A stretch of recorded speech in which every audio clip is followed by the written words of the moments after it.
ሰላም ጤና ይስጥልኝ የሉል አንበሳ ቤተሰቦች፣ ዛሬ ሁላችንም የምንፈልገው ግን ደግሞ ጥቂቶች ብቻ ስለጨበጡት ሚስጥር እናወራለን፣ ስለ ገንዘብ። አንዳንዴ ለምንድን ነው የተወሰኑ ሰዎች ብቻ እየበለጸጉ የሚሄዱት?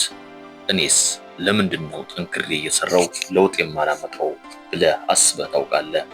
ልዩነቱ ግን ጉልበት ላይ ሳይሆን አእምሮ ውስጥ ነው። ዛሬ ድህነትን አሽቀንጥረ የምትጥልባቸውንና የባለሀብቶችን አስተሳሰብ የምትላበሳቸውን 5 ወሳኝ ነጥቦችን እናያለን። እስከ መጨረሻው አብረኝ ቆይ፣ ምክንያቱም ቁጥር 5 ህይወትን ሙሉ በሙሉ ሊቀይረው ይችላል። አንደኛ፣ ንብረት። ታዋቂው ጸሐፊ ሮበርት ኪዮሳኪ እንዲህ ይላል፣ ባለሀብቶች ንብረት ይገዛሉ፣ ድሆች ግን ዕዳን እንደ ንብረት ይገዛሉ። ብዙዎቻችን ገና ትንሽ ብር ስናገኝ የምናስበው አዲስ ስልክ፣ ልብስ ወይም ውድ ጫማ መግዛት ነው። እነዚህ ነገሮች ከኪሳችን ብር የሚያወጡ እንጂ የሚያስገቡ አይደሉም። ባለሀብቶች ግን መጀመሪያ ብር የሚያስገኝላቸውን ነገር እንደ ንግድ፣ አክሲዮን ወይም ቤት ይገዛሉ። ከዚያ በዚያ ትርፍ የሚፈልጉትን ንብረት ይገዛሉ። አንተስ ብርን የት ነው የምታውለው? ሁለተኛ፣ ለገንዘብ መስራት።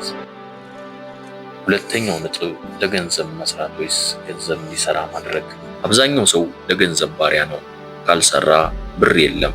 ባለሀብቶች ግን ገንዘባቸው እንቅልፍ ሳይወስደው እንዲሰራላቸው ያደርጋሉ። ይህ ፓሲቭ ኢንካም ይባላል። ለምሳሌ አንድ ሰው ዩቲዩብ ቻናል ከፈተን በል።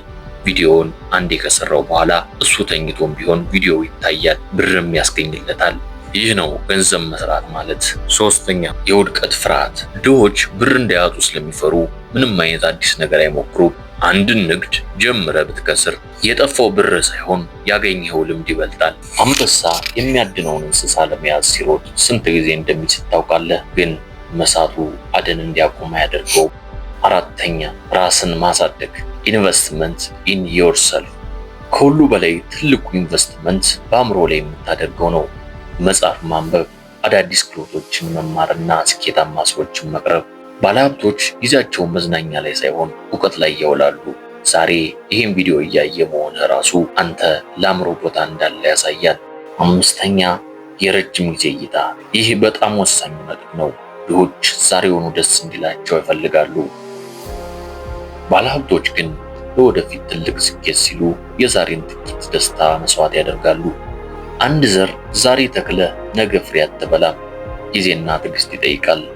የገንዘብ ነፃነትም እንደዚሁ ነው። የልዑል አንበሳ ቤተሰቦች፣ ሀብታም መሆን የሚጀምረው ከኪስ ሳይሆን ከአእምሮ ነው።